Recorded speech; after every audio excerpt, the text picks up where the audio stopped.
தமிழ்நாட்டில் முதல் முறையாக திண்டுக்கல்லில் ரயில்வே டிக்கெட் பரிசோதகராக திருநங்கை ஒருவர் நியமிக்கப்பட்டுள்ளார். சமுதாயத்தில் தங்களுக்குரிய அங்கீகாரத்தை பெற இன்றளவும் திருநங்கைகள் போராடி வருகின்றனர். இருப்பினும் தடைகளை தகர்த்தெறிந்து சுயதொழில், மத்திய மாநில அரசு பணிகளில் திருநங்கைகள் பலர் சாதித்தும் வருகின்றனர். அந்த வகையில் திண்டுக்கல் ரயில் நிலையத்தில் டிக்கெட் பரிசோதகராக திருநங்கை சிந்து நியமிக்கப்பட்டுள்ளார். இதன் மூலம் தெற்கு ரயில்வேயின் முதல் திருநங்கை டிக்கெட் பரிசோதகர் என்ற சிறப்பை அவர் பெற்றுள்ளார்.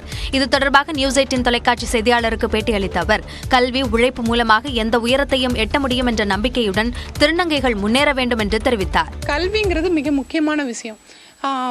என்னன்னா, கல்வி இல்லைன்னா இந்த காலத்தில் ஒன்றுமே இல்லைன்னு சொல்லுவாங்க. அது மாதிரி நான் இப்போ இருக்க திருநங்கைகளுக்கு நான் சொல்கிறது என்னென்னா, கல்வி மிக முக்கியமான ஒன்று. கண்டிப்பாக முன்னோடி திருநங்கைகள் வந்து கல்வி அறிவு படிக்க முடியாத சூழ்நிலைகள் ஆளாக்கப்பட்டுறாங்க. ஸோ இப்போ இருக்க திருநங்கைகளுக்கு கல்வி அறிவு நல்லாவே கிடைக்கிது. படித்தவங்க எஜுகேட்டடாக தான் இருக்கிறீங்க. ஸோ முயற்சிங்கிறது ஒன்று நம்ம போட்டோம்னா கண்டிப்பாக அது ஏதாவது ஒரு டைமில் நம்மளுக்கு வந்து கை கொடுக்கும். திருநங்கையாக பிறந்துவிட்டோம் என நினைத்து மனம் தளர்ந்துவிடக் கூடாது என்றும் கூறினார்.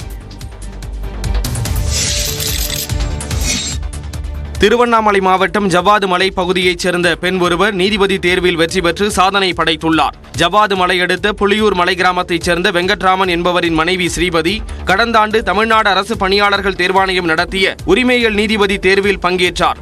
இந்த தேர்வில் வெற்றி பெற்ற ஸ்ரீபதி 6 மாத கால பயிற்சிக்கு செல்ல உள்ளார். நீதிபதி தேர்வில் வெற்றி பெற்று சொந்த ஊர் திரும்பிய ஸ்ரீபதிக்கு மாலை அணிவித்து ஊர் மக்கள் உற்சாக வரவேற்பு அளித்தனர். மேலதாளம் முழங்க பள்ளி மாணவ மாணவிகள் மற்றும் கிராம மக்கள் அவரை ஊர்வலமாக அழைத்து வந்து வாழ்த்து தெரிவித்தனர்.